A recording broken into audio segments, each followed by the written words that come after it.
When I walk into a room, other women either leave or gather into small groups. That's the kind of woman I am. So imagine my surprise when that stopped happening when I moved to the West Coast. I was used to the seas parting for me, but I guess La La Land hadn't been warned about me. About a month ago, my record company gave a listening party at one of Hollywood's newest eateries, Rain, for my soon-to-be-released CD, I'm Not in Love. The party was swimming with members of Hollywood's black elite and their flunkies and was a West Coast version of a ghetto fabulous plush bash. It was a great event. But if I had to rank them, it was the second best party where I was the guest of honor. The best party I ever attended was the day before I was supposed to get married. We had a spectacular party at Laura Bell in New York City, and as delicious as that party was, my wedding day was an equal disaster. My groom-to-be dropped a full-tilt nuclear assault bomb on me.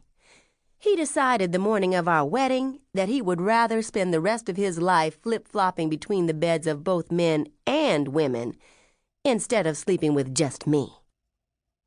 But when I really think about it, Basil and I had more problems than a college entrance exam. He had a difficult childhood. I had a miserable one. He lied about his past. I embellished mine. He wanted children, while the only thing I desired with the letter C was a career.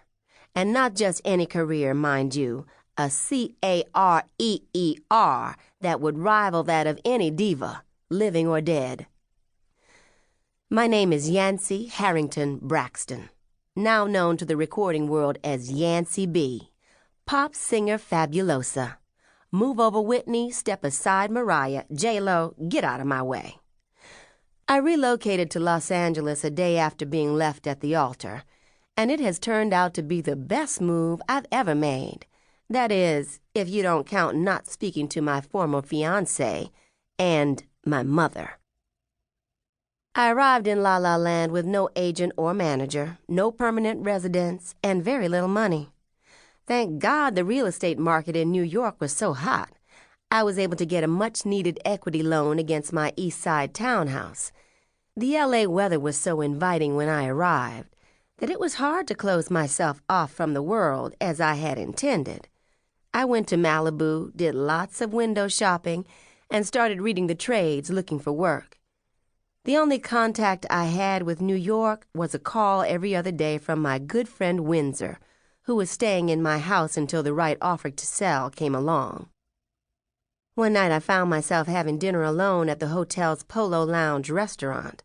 After finishing a chicken Caesar salad, I went into the bar, had a drink, and soon found myself singing and confiding in the piano player. Turns out, Bobby Day was not only a talented piano player, but a wonderful songwriter as well. After he finished his set, he took me to several other clubs while I told him my life story.